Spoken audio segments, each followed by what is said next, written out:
নমস্কাৰ ছাত্ৰ ছাত্ৰীসকল, মই আজি দ্বাদশ শ্ৰেণীৰ অৰ্থবিজ্ঞানৰ ৰিভাইজ সিলেবাছ সম্পৰ্কে তোমালোকৰ মাজত আলোচনা কৰিম।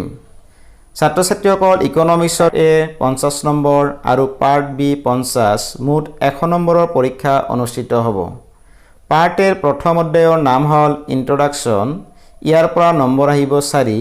ইয়াত পঢ়িবলগীয়া বিষয়বস্তুসমূহ হ'ল হোৱাট ইজ মাইক্ৰ' ইকনমিক্স অৰ্থাৎ ব্যষ্টিবাদী অৰ্থবিজ্ঞান মানে কি, central problems of N economy এখন অৰ্থনীতিৰ কেন্দ্ৰীয় সমস্যাসমূহ কি কি, কেন্দ্ৰীয় সমস্যা কিয় উদয় হয়, প্ৰডাকশ্যন পজিবিলিটি কাৰ্ভ, উৎপাদন সম্ভাৱনীয় সীমাৰেখা, অপৰচুনিটি কষ্ট, সুযোগ ব্যয়, পুঁজিবাদ সমাজবাদ মিশ্ৰবাদ, যথাৰ্থ অৰ্থবিজ্ঞান আৰু আদৰ্শগত অৰ্থবিজ্ঞান আদি বিষয়সমূহ আমি অধ্যয়ন কৰিব লাগিব। দ্বিতীয় অধ্যায়ৰ নাম হ'ল কনজিউমাৰ বিহেভিয়াৰ এণ্ড ডিমাণ্ড। এই অধ্যায়টোৰ পৰা ফাইনেল পৰীক্ষাত নম্বৰ আহিব 13। ইয়াত পঢ়িবলগীয়া বিষয়বস্তুসমূহ হ'ল consumer's equilibrium, meaning and attainment of equilibrium through utility approach one commodity case, অৰ্থাৎ উপভোক্তাৰ ভাৰসাম্য। এটা সামগ্ৰী উপভোগৰ ক্ষেত্ৰত উপভোক্তাজনে কেনেদৰে ভাৰসাম্য লাভ কৰে এইখিনি পঢ়িব লাগিব। কিন্তু ছাত্ৰ ছাত্ৰীসকল, দুটা সামগ্ৰী উপভোগৰ ক্ষেত্ৰত উপভোক্তাজন কেনেদৰে ভাৰসাম্য লাভ কৰে এইখিনি অধ্যয়ন কৰিব নালাগিব। চাহিদা কি কি কাৰকৰ ওপৰত নিৰ্ভৰ কৰে, চাহিদা অনুসূচী, চাহিদা ৰেখাৰ গতিৰ পৰিৱৰ্তন, চাহিদা ৰেখাৰ স্থানান্তৰ, চাহিদাৰ দৰ স্থিতিস্থাপকতা, চাহিদাৰ দৰ স্থিতিস্থাপকতাৰ জুখিব পৰা পদ্ধতিসমূহ। বিশেষকৈ ইয়াত দুটা পদ্ধতি পঢ়িব লাগিব। তাৰ এটা হৈছে শতকৰা পদ্ধতি, আনটো হৈছে জ্যামিতিক বা বিন্দু পদ্ধতি। কিন্তু ইয়াত ৰেহাই দিয়া হৈছে টোটেল এক্সপেণ্ডিচাৰ মেথড অৰ্থাৎ মুঠ ব্যয় পদ্ধতি। অৰ্থাৎ দ্বিতীয় অধ্যায়ত দুটা বিষয় পঢ়িব নালাগে। তাৰ এটা হৈছে দুটা সামগ্ৰী উপভোগৰ ক্ষেত্ৰত কেনেদৰে ভাৰসাম্য লাভ কৰিব পাৰি, আৰু এটা হৈছে চাহিদাৰ দৰ স্থিতিস্থাপকতা জোখাৰ মুঠ ব্যয় পদ্ধতি। বাকীখিনি তোমালোক পঢ়িব লাগিব। 3 নম্বৰ অধ্যায়টোৰ নাম হ'ল প্ৰডিউচাৰ বিহেভিয়াৰ এণ্ড ছাপ্লাই। এই অধ্যায়ৰ পৰা নম্বৰ আহিব 15 নম্বৰ। ইয়াত পঢ়িবলগীয়া বিষয়সমূহ হৈছে উৎপাদন ফলন, হ্ৰস্বকালীন উৎপাদন ফলন। ছাত্ৰ ছাত্ৰীসকল, ইয়াত দীৰ্ঘকালীন উৎপাদন ফলন পঢ়িব নালাগে। যোগান নিৰ্ধাৰণকাৰী কাৰক বা উপাদানসমূহ, যোগান অনুসূচী, যোগান ৰেখাৰ স্থানান্তৰ আৰু যোগান ৰেখাৰ গতিৰ পৰিৱৰ্তন, যোগানৰ দৰ স্থিতিস্থাপকতা জুখিব পৰা পদ্ধতি। ইয়াত এটা পদ্ধতি লাগিব, সেইটো হ'ল শতকৰা পদ্ধতি, কিন্তু জ্যামিতিক পদ্ধতিটো তোমালোক পঢ়িব নালাগে। তাৰপিছত লাগিব কষ্ট এণ্ড ৰেভিনিউ অৰ্থাৎ ব্যয় আৰু আয়। ইয়াত বিভিন্ন ধৰণৰ আয় আৰু ব্যয়ৰ ধাৰণাসমূহ অধ্যয়ন কৰিব লাগিব, যেনে মুঠ আয়, গড় আয়, প্ৰান্তিক আয়, মুঠ ব্যয়, গড় ব্যয়, প্ৰান্তিক ব্যয় আৰু এইবোৰৰ মাজৰ সম্পৰ্ক। ইয়াত ডিলিট কৰা হৈছে producers ইকুইলিব্ৰিয়াম with the help of MR and MC, অৰ্থাৎ উদ্যোক্তা এজনে বা উৎপাদনকাৰী এজনে কেনেদৰে ভাৰসাম্য লাভ কৰে, প্ৰান্তিক আয় আৰু প্ৰান্তিক ব্যয়ৰ সৎ ব্যাখ্যা, এই বিষয়খিনি ডিলিট কৰি দিয়া হৈছে। এইখিনি আমি অধ্যয়ন কৰিব নালাগে। Unit 4 forms of market and price determination. এই অধ্যায়টোৰ পৰা নম্বৰ আহিব 10 number.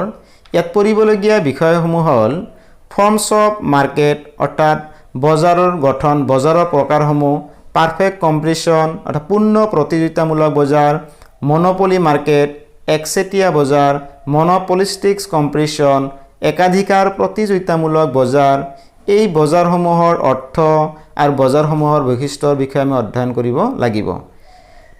Price determination under perfect competition অৰ্থাৎ পূৰ্ণ প্ৰতিযোগিতামূলক বজাৰত কিদৰে বস্তুৰ দাম নিৰ্ধাৰণ কৰা হয়, ভাৰসাম্য দৰ কিদৰে নিৰ্ধাৰণ কৰা হয়, চাহিদা আৰু যোগানৰ কম বেছি হ'লে ভাৰসাম্য দৰ আৰু পৰিমাণৰ ওপৰত কেনে প্ৰভাৱ পৰে, এই বিষয়সমূহ আমি অধ্যয়ন কৰিব লাগিব।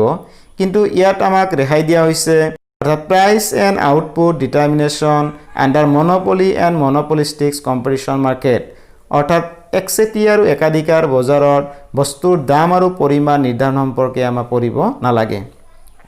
Unit 5 Simple Application of Tools of Demand and Supply Curve ছাত্ৰ ছাত্ৰীসকল এই অধ্যায়টোৰ পৰা নম্বৰ আহিব 8 নম্বৰ ইয়াত তোমালোকক ৰেহাই দিয়া হৈছে price ceiling and price floor অৰ্থাৎ দামৰ উচ্চতম আৰু দামৰ নিম্নতম সীমাৰ এটৰ চিত্ৰসহায়ক যেটো উপস্থাপন আছিল সেইখিনি আমি পঢ়িব নালাগে আমি ইয়াত পঢ়িব লাগিব change in cost condition and its impacts on the firm and market supply geometric method to determine elasticity of supply আৰু কৰিব লাগিব effect of taxation per unit tax lump sum tax এইখিনি পঢ়িব লাগিব এয়া আছিল আমাৰ A গ্ৰুপ 50 নম্বৰ এতিয়া আমি আলোচনা কৰো হা B গ্ৰুপৰ পৰা 50 নম্বৰ আহিব তাৰে প্ৰথম অধ্যায়ৰ নাম হল national income and related aggregate basic concept and measurement ছাত্ৰ ছাত্ৰীসকল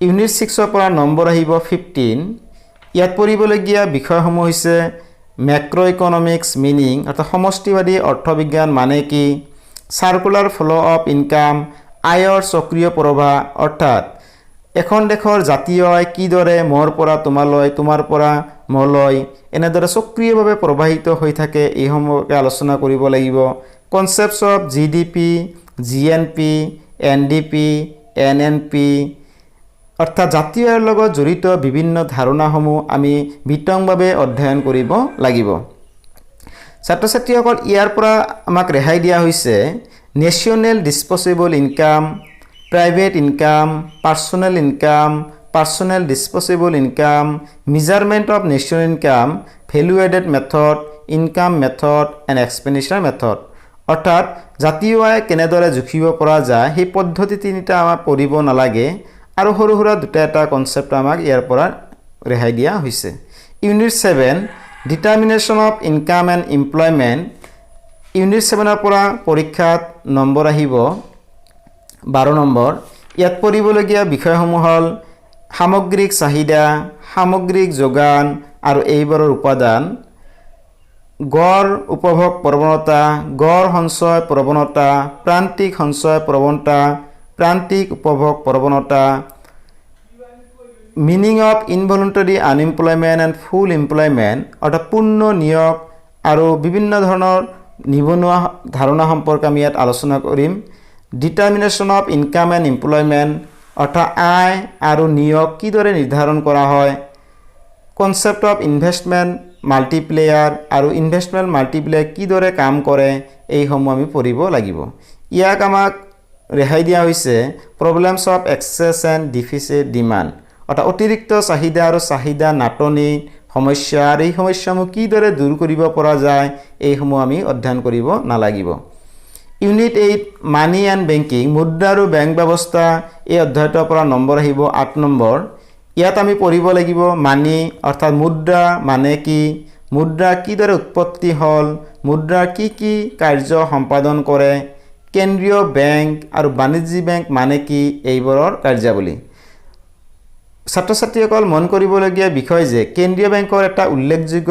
কাম হৈছে ঋণ নিয়ন্ত্ৰণ এই ঋণ নিয়ন্ত্ৰণৰ আহিলাসমূহ আমি পঢ়িব নালাগে বাকি গোটেইখিনি আমি পঢ়িব লাগিব লগতে আমি পঢ়িব লাগিব recent significance reforms and issue in Indian banking system ভাৰতীয় বেংক ব্যৱস্থাত কি আমূল পৰিৱৰ্তন সাধন কৰা হৈছে বিশেষকৈ আধুনিকীকৰণ আৰু ব্যক্তিগতকৰণৰ ওপৰত আমি গুৰুত্ব দিব লাগিব unit 9 government budget and the economy unit 9 ৰ পৰা নম্বৰ আহিব 8 ইয়াৰ বিষয়বস্তুসমূহ হল চৰকাৰী বাজেট মানে কি চৰকাৰী বাজেটৰ উপাদানসমূহ চৰকাৰী বাজেটৰ লক্ষ্য বা উদ্দেশ্যসমূহ বিভিন্ন ধৰণৰ আয় বিশেষকৈ ৰাজহ আয় মূলধনী আয় বিভিন্ন ধৰণৰ ব্যয় সেই ব্যয়সমূহ আমি অধ্যয়ন কৰিব লাগিব ৰাহি বাজেট সম বাজেট সুষম বাজেট আদি আমি পঢ়িব লাগিব কিন্তু ইয়াত পঢ়িব নালাগে revenue deficit fiscal deficit primary deficit আদি আমি পঢ়িব নালাগে ইউনিট 10 বেলেন্স অফ পেমেন্ট এই চেপ্টাৰটোৰ পৰা নম্বৰ আহিব 7 নম্বৰ